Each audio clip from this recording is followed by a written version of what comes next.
봅니다. 그러니까요. 저 자료 중에 이제 3자 가상 대결 NBS 4월 3주차 좀 올려주시면 좋을 것 같은데요.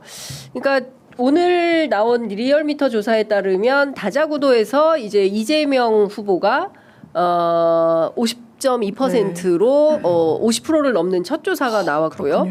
그리고 이제 지난주에 발표된 NBS 조사에 따르면 이재명, 김문수, 이준석 하면 이재명 45, 김문수 22, 이준석 9.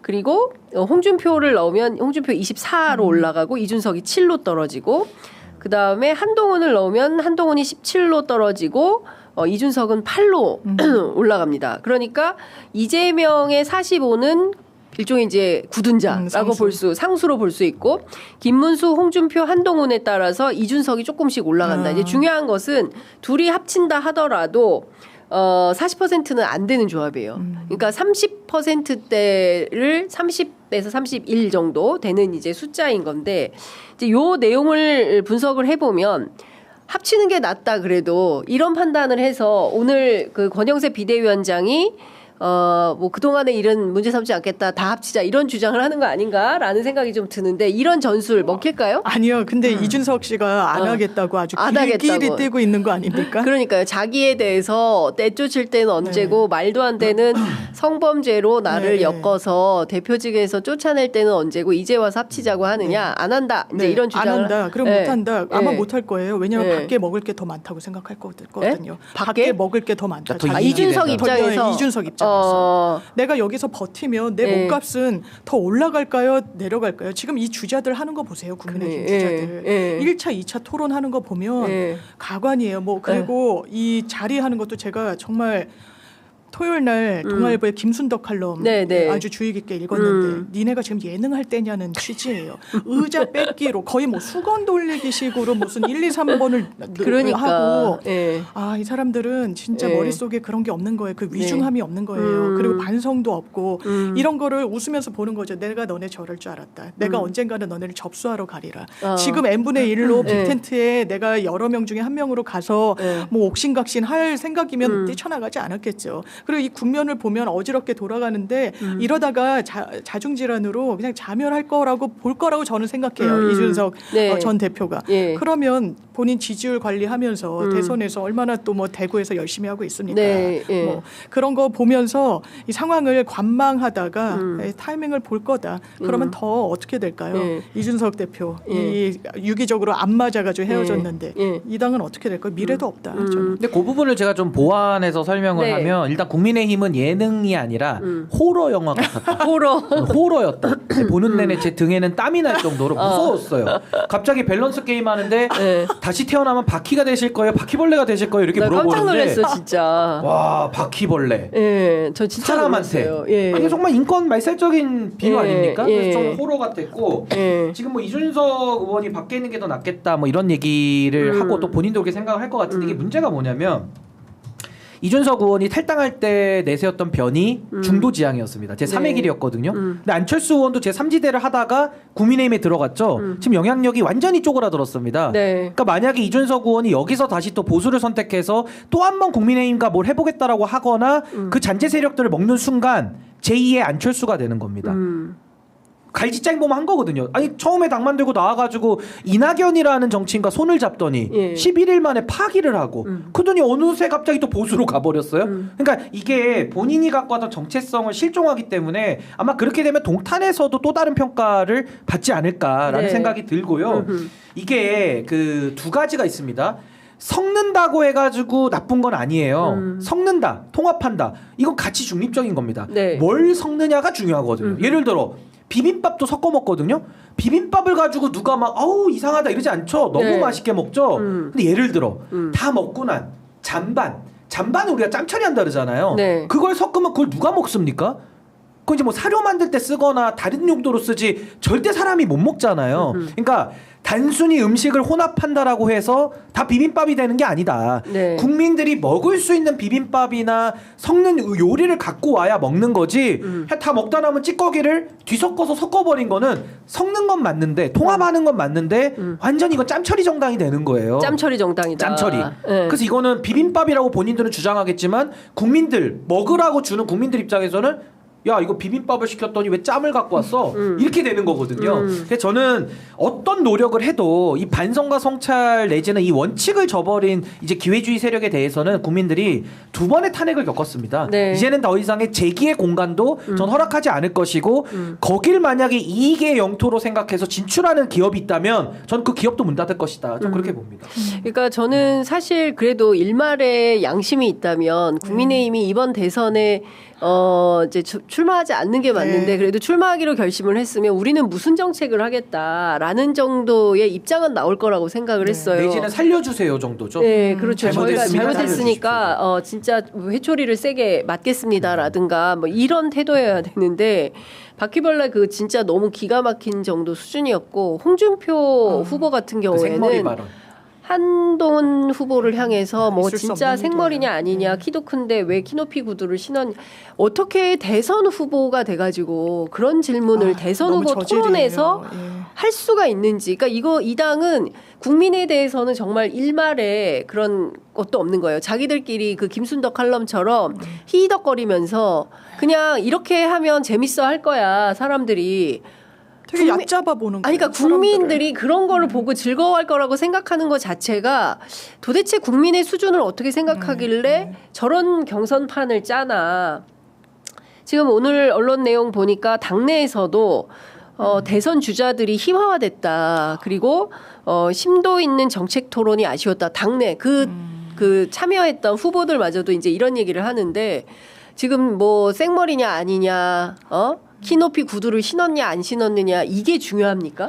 나라를 지금 거덜내려고 내란을 일으킨 정당 아니겠습니까? 그러니까 어제 토론은 거의 내란식 토론이었죠. 내란식? 내란이에요. 그러니까 토론이 내란. 내란 토론이야? 내란 토론. 네, 내란 토론. 다음에는 달걀 4개 좀 놓고 하세요. 내란. 아, 내란. 네 개의 반숙으로? 반숙 토론하세요. 그냥. 아니, 그러니까 우리 옛날에 거의- 반숙란도 팔았는데. 거의 뭐 개판 5분 전 수준의 네. 질을 보여준 거죠. 진짜. 거의 저질이죠. 저질. 아니 저는 살다가 아니 뭐 누가 뭐 예를 들어 탈모가 있을 수도 있고 사람마다 아니면 누가 뭐 어떤 진짜 뭐 자기 신체적인 문제 그건 뭐 누가 알 것도 없고 굉장히 민감한 문제거든요. 당연하죠. 네. 근데 그걸 가지고 공당에서 토론회에 나와서 그걸 물어본다? 아니 홍준표 후보는 그게 관심이 있나 보죠. 그랬더니 뭐 커뮤니티에서 물어봐 달라니까 물어본다는 거예요. 이렇게 비겁하게 하는 게 어디 있습니까? 근데 저는 더 기가 막힌 건 보면서 저 같은 그냥 제3자도 불쾌감을 느꼈거든요. 근데 그 현장에 있는 사회자 호준석 대변인은요 아무 제재를 안 해요.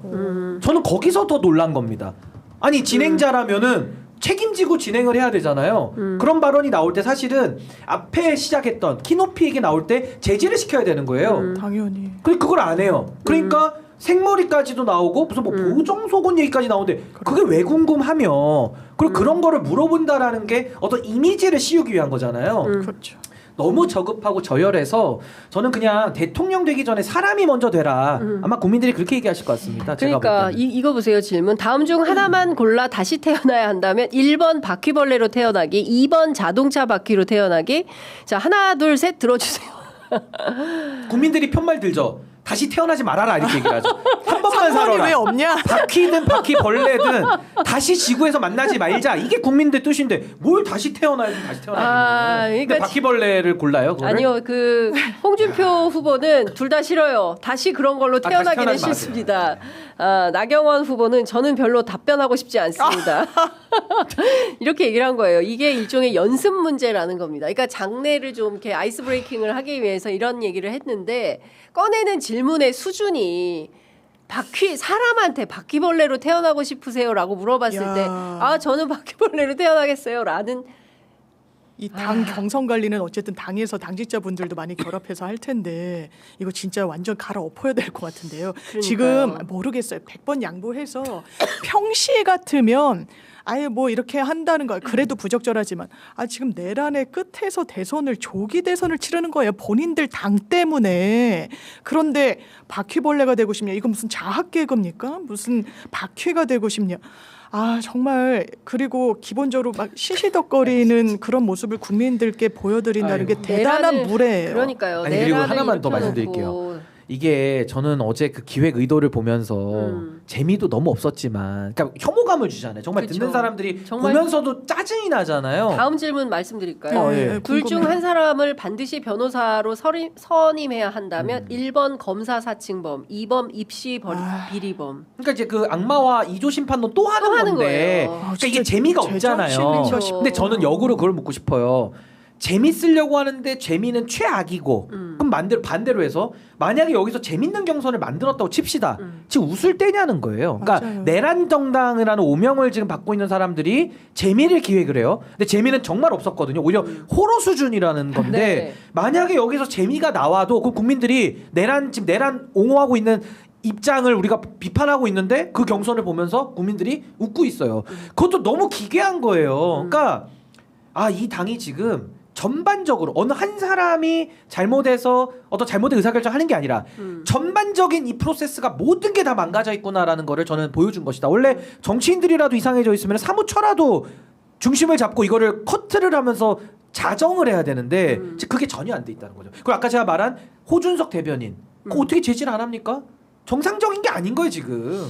다 총체적인 난국이다. 저는 그렇게 봅니다. 그러니까 저는 이제 다 떠나서 이런 모습이 국민들한테는 참담한 겁니다. 참담해요. 그러니까 최소한 내란을 일으키고 국회를 국민을 상대로 총뿌리를 들었던 정당에 배속된 대통령 하나 출당시키지도 못하면서 그런 비겁한 태도로 임하다가 급기야 자신들에게 대선판이 펼쳐지니까 농담을 하고 있는 거 아니겠습니까? 그러니까 국민들이 이 진지한 선거 이후에 우리 대한민국이 어떻게 갈 것이냐, 특히 얼마나 많은 엄동설안에 얼마나 많은 국민들이 거리에서 한 대짬을 주무시면서 대한민국의 민주주의를 지키기 위해서 세계가 지켜보고 있었고 정말 무수한 노력으로 이 나라의 민주주의를 지켜냈건만 거기서 한다는 작태가 이런 사람들한테 과연 이게 진짜 정당 팻말을 붙이고 있어도 되는 수준인지를 모르겠어요. 그러니까 한동훈 전 대표가 평상시에 국민의힘 자당의 여러 가지 이슈들에 대해서 이야기할 때 그 수준이 참 그렇다 이런 얘기를 많이 했다는데 정말 수준이 저열하다. 그러니까 대한민국의 정치 수준을 진짜 무슨 36 코미디도 이렇게는 안 합니다. 맞습니다. 예. 이건 이렇게 하면 잘리죠. 이렇게 하면은 바로 잘리죠. 저질, 핫질. 그리고 국민에 대해서는 아주 요만큼의 예우도 없고 대단히 불편하게 하는 거예요. 왜냐하면 저는 기본적으로 왜 이런 결과물이 나올까? 그런 인식이 없어서 그래요. 정치에 대한 인식이 없어서라고 생각합니다. 정치를 마치 내가 판검사를 겪었는데 그 다음 트랙은 뭐야? 국회의원이 있네? 이런 식으로 인식한 것처럼 보이는 거예요. 그러니까 지금 자기네들이 신주단지처럼 모시는 한미동맹은 누가 망쳐놨습니까? 윤석열 씨가 망쳐놨어요. 네. 경제는 누가 망쳐놨습니까? 그나마 과거에는 보수가 능력이 있다라는 그런 프레임도 있었습니다만 그걸 스스로 허물었어요. 그러면서 뽑아달라고요. 과거 시점에서 보면 이 사람들은 용서받을 수 없는 짓을 이미 했고요. 미래 시점에서 보면 대한민국을 맡길 수 없는 겁니다. 맡겨서도 안 돼요. 국민을 그리고 제가 대한민국의 엘리트라고 하는 사람들을 보면서 가끔 낯설게 느껴질 때가 있어요. 이 사람들은 세상을 잘 모른다. 왜냐하면 사람들을 기본적으로 얕잡아 보는 그런 사람들을 만날 때 그런 그 인상을 받거든요. 정말 사회에서 아래서부터 위로 올라가면서 겪었던 그 경험치의 사람들과 고공에서만 놀면서 자기가 잘났다고 생각하는 금수저들 차원이 다른 겁니다. 이런 사람들은 정치할 자격이 없어요. 네. 국민의힘 관계자가 이렇게 얘기했습니다. 당 안팎에서 예능 방식 경선 토론회에 대한 지적이 나오자 당 경선 선관위에 속한 청년층의 의견을 반영해서 예능적 요소가 다수 도입됐다. 청년팔이. 네. 청년도 아주 나쁘게 파는 거죠. 아니 근데 청년팔이도 이상하지만 청년들이 이런 걸 좋아할까요? 아니요. 이렇게 진지하고 엄중한 때에 대한민국의 국민들의 어떤 이후에 대한민국의 시계가 어디로 돌아가는지를 결정하는 가늠하는 매우 중요한 대선을 앞두고 이렇게 농담 섞어서 하는 게 청년들이 좋아할까요? 저걸 가지고 청년팔이를 또 하고 뒤집어 씌운다면요. 저자들이 대한민국의 청년들을 대하는 태도, 인식하고 있는 거. 요 정도 주면 니들은 웃고 배꼽 빠질 거 아니야? 이 정도 수준으로 지금 청년들을 보고 있는 거예요. 근데 너무 불쾌하다. 진짜. 저는 불쾌한 뿐만 아니라 저게 지금 동아일보에도 실리고 바퀴벌레 그게 다 실렸거든요. 네. 저거 외신에 나갈까 봐 정말 전 부끄러워요. 아 당연히 외신에 다 나갔겠죠. 나갑니다. 예. 부끄러워요. 당연히 나갑니다. 아니 예. 대한민국을 어떻게 대선 보겠어요? 경선이에요. 대선 경선. 어떻게 보겠어요? 그렇죠. 외부에서, 예. 외국에서. 그렇죠. 국제사회가. 예. 예. 대한민국을 예. 바퀴로 태어날래 바퀴벌레로 태어나게를 대통령이 될 사람들이라는 사람들한테 그걸 물어요. 물어봐. 와 정말 그러더니 또 생머리 얘기를 해요. 이거는 진짜 외국에서는 이렇게 생각할 수 있어요. 저런 자들이라면 외교하기도 싫다라고 볼 수도 있는 거거든요. 그러니까 진짜 수준이.